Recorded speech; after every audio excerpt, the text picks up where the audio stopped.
और वे सदगुरु होते हैं, वे शिष्यों को काम देते हैं, उनसे काम करवाते हैं, इसलिए कि वो काम करे, उनका ऋण चढ़े और वापस उतार सके, दे सके और पूर्णता प्राप्त कर सके। इसलिए सदगुरु लालची नहीं होता, स्वार्थी नहीं होता, वह शिष्यों को काम सौंपता है, शिष्यों से सेवा लेता है, चाह करके लेता है, ज्यादा से ज्यादा लेता है, क्योंकि वह ज्यादा से ज्यादा देने की उसके पास क्रिया है, उसके पास साधन है, और वह देकर के उसको उस रास्ते पर अग्रसर कर सकता है। इसलिए उसने श्रीवास्तव ने जब प्रश्न किया कि अगर वह बिना चिंतन के, बिना इच्छा के दे तब भी गुरु पर ऋण है। और अगर गुरु सदगुरु है तो उस ऋण का अर्थ, उसका महत्व, उसका मूल्य, उसका चिंतन, उसकी गहराई, उसकी डेप्थ जानता है, वो चुकाता है, चाहे तुम चले जाओ। मगर उसके बिल्कुल मानस में है कि उस व्यक्ति ने मुझे इतनी सेवा की है, मुझे उसको देना है, और अप्रत्यक्ष रूप से भी उसके जीवन में कुछ अनुकूलता देकर के, उसके जीवन में नया धन प्राप्ति देकर के, उसको नया सुख देकर के, पुत्र देकर के, आशीर्वाद देकर के, किसी भी तरीके से वो चुका देता है। और ये चुका देने की क्रिया सदगुरु के पास होनी चाहिए, तब वह सदगुरु है। नहीं तो गुरु है, नहीं तो लालची है, नहीं तो स्वार्थी है, ढोंगी है, पाखंडी है, और अपने आप में गुरु शब्द को एक गंदी नाली की ओर अग्रसर करने वाला है। इसलिए मैंने कहा कि जीवन में गुरु और सदगुरु बहुत मुश्किल से प्राप्त होते हैं, क्योंकि हम पहचान नहीं पाते। ये हमारे जीवन का दुर्भाग्य है, हम उससे जुड़ नहीं पाते, ये हमारे जीवन का दुर्भाग्य है, हम उससे एकाकार नहीं हो पाते, ये हमारे जीवन का दुर्भाग्य। तुम पानी में रेत मिलाना चाहो तो रेत नहीं मिलेगी, पानी मिलेगा, पहले तुम्हें पानी बनना पड़ेगा, और तुम रेत हो, एक माटी हो। उस मिट्टी को अगर मिलाएं भी, पानी में घोल भी दें, तो 2 मिनट बाद मिट्टी नीचे बैठ जाएगी, मिक्सअप नहीं होगी, और मिक्सअप नहीं होगी तब वो सरल जल, निर्मल जल जिसको कहते हैं, वो नहीं मिल सकता। या तो गुरु उस मिट्टी जिसका कोई मूल्य नहीं है, जो निरर्थक है, जिसका कोई तत्व चिंतन नहीं है, उस मिट्टी को आकार दे, गुरु दे। दिया बनाए तो थोड़ा सा अंधकार दूर कर सकेगा, तो दिया बनाए, गुरु बनाए, उसको घड़ा बनाए तो बहुत ठंडा जल कम से कम 100 लोगों की प्यास बुझा सकेगा। मगर बनाने के लिए कुम्हार को उस दिए को, उस मिट्टी को तप्त आंच में तपाना पड़ता है, जलाना पड़ता है उसको, तो दिया बनता है, नहीं बन सकता, नहीं तो कच्चा ही है और गल जाएगा। और जब तप्त आंच में डाला जाता है तो तप्त आंच की आंच झेलनी पड़ती है उस दिए को, और जब झेलता है तो प्रकाश दे सकता है। और मिट्टी का घड़ा उस तप्त आंच को झेलता है तो ठंडा शीतल जल अपने अंदर समेटे हुए दूसरों को पिला सकता है। और कुमार की ड्यूटी है कि उसको आंच में डाले, और सदगुरु की ड्यूटी है कि तुम्हें उस आंच में डाले, भीषणतम तेज गहरी आंच, और तुम तड़फ जाओ, ये क्या गुरु, ये काम कराता है, ये क्या गुरु हर समय परेशान करता है। तुम शिष्य नहीं बन सकते, तुम अनुयायी बन सकते हो, तुम ढोंगी बन सकते हो, तुम पाखंडी बन सकते हो, केवल ओटों से गुरु बन सकते हो। वह तुम्हें आंच देना इसलिए चाहता है कि तुम दीपक, तुम घड़ा, तुम श्रेष्ठ बन सको, तुम मिट्टी हो, और हो सकता है कि उसके आगे जाकर तुम्हें निर्मल जल बना सके, सहज प्रवाह गतिशील। हो सकता है कि तुम्हें उस मोक्ष के मार्ग की ओर अग्रसर कर सके, हो सकता है कि तुम्हें उस जगह पहुंचा सके जहां पर तुम्हारी 10 पीढ़ियां 25 पीढ़ियां नहीं पहुंच सकी। और इस क्रिया में कोई समाधि की जरूरत नहीं है, कोई मंत्र की जरूरत नहीं है, कोई साधना की जरूरत नहीं है, कोई माला की जरूरत नहीं है, कोई मंत्र जप की जरूरत नहीं है।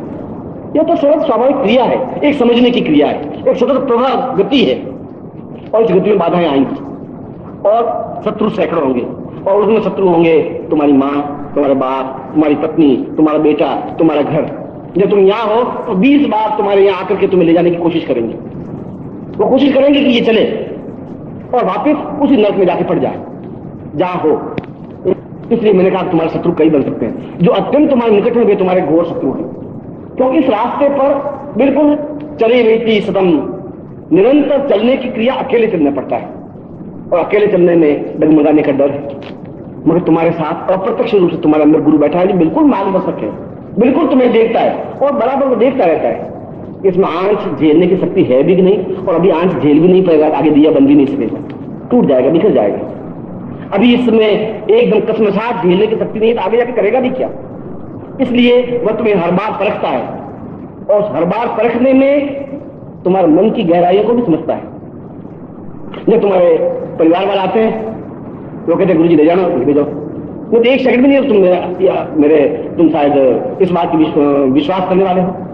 शायद जॉनी को कहता है तुम ले जाओ, मैं सोचता हूँ चलो चिंता नहीं थी, मैं नहीं कहता नहीं तुम मत जाओ। अगर ऐसा गुरु नहीं हरिद्वार में जाइए तो कहते ले जाना, क्यों ले जाते हो, मैं सिखा रहा हूँ, इसको कुछ साहब सिखा रहा हूँ, ये 2 साल बहुत योग्य बनेगा, तुम नहीं समझते, तुम रह दो, और तुम्हें 100-200 रुपये मैं भी जाता हूँ, तुम चिंता मत करो। गुरु तो ऐसा करता है। और मैं कहता नहीं तुम ले जाओ, वो कहते शाम को तुम इसी गाड़ी में जाओ, तुम जाओ बेटा, तुम जाओ। मगर तुम में शायद कुछ अच्छे संस्कार हैं, शायद मेरी प्राणों की ऊर्जा तुम में कुछ पहुंची है और तुम डट के खड़े हो।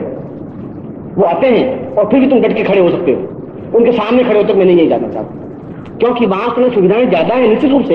यहाँ मैं तुम्हें सुविधाएं नहीं दे पा रहा हूँ, तुम्हें उत्तम पकवान भी नहीं खिला रहा हूँ, तुम्हारे लिए पलंग नहीं बिछा सकता हूँ, तुम्हें गद्देदार तकिए नहीं दे सकता हूँ, मगर उसके बावजूद भी मैं जो दे सकता हूँ संसार में तुम्हें कोई नहीं दे सकता, वह मैं दे सकता हूं।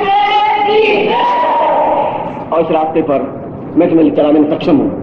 इसलिए तुम्हारा प्रत्येक कार्य मेरे ऊपर ऋण है और उस ऋण को चुकाने की मुझे पूर्ण क्षमता है, और मैं अपने से पूरा प्रयत्न करता हूं। एक एक क्षण का हिसाब मेरे डायरी में लिखा हुआ है तुम्हारे प्रत्येक व्यक्ति का, और एक एक क्षण का मूल्य मैं दुगना चुकाता हूं, जिससे कि जिंदगी में भूल चूक में ब्याज का कोई हिस्सा बाकी नहीं रह जाए, क्योंकि मैं मुक्ति का मार्ग जानता हूं, मैं मोक्ष का मार्ग जानता हूं, मैं सिद्धाश्रम में जा चुका हूं, देख चुका हूं, और जिस क्षण जब चाहूं जा सकता हूं, क्योंकि मेरे ऋण अपने ऊपर रखता ही नहीं, और ऋणी व्यक्ति जा ही नहीं सकता। ऋणी व्यक्ति तो सीधा आदमी हाथ पकड़ेगा कि मेरा कर्जा कहां है, मैंने जो पैसे दिए उसको चुका, बाद में जा, ऐसा शहर नहीं छोड़ सकता।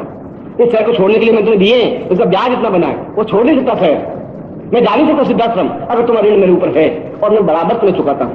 ये अलग बात है कि तुम उस मूल्य का, उस महत्व अर्थ समझ नहीं, तुम उस आंच को आंच समझ लो, ये तुम्हारी न्यूनता है, कमी है। तुम्हें तो ये होना चाहिए कि गुरुदेव मुझे और आंच दीजिए, इतनी तेज, इतना दुख, इतनी वेदना, इतना कष्ट दीजिए कि मैं कुंदन बन सकूं, ये सोना बन सकूं, ऐसा सोना कि मैं देवताओं के मुकुट बन सकूं, देवताओं के सिर पे खड़ा हो सकूं। और मैं चाहता हूं कि तुम उस जगह पहुंच सको, चाहता हूं कि तुम जो तुम्हारी पीढ़ियां नहीं कर सकी वह तुम कर सको। मैं चाहता हूं कि जीवन में सूर्य की तरह दीप्यमान हो सको, प्रकाश दे सको, चेतना दे सको, और मैं तुम्हें ऐसा ही आशीर्वाद दे रहा हूं, और मेरा पूर्ण हृदय से आशीर्वाद है कि तुम जीवन में सफलता और पूर्णता प्राप्त कर सको। प्रश्न है कि यदि शिष्य दोष करे, यदि शिष्य गलती करे, त्रुटि करे, या गुरु की आज्ञा का पूरी तरह से पालन नहीं हो, तो गुरु को क्या दोष होता है, शिष्य को क्या दोष लगता है, और उसका परिमार्जन कैसे है? लगभग वैसा प्रश्न है। और दूसरा प्रश्न है कि द्वैत और अद्वैत की स्थिति में कौन सी स्थिति ज्यादा श्रेयस्कर है और कैसे?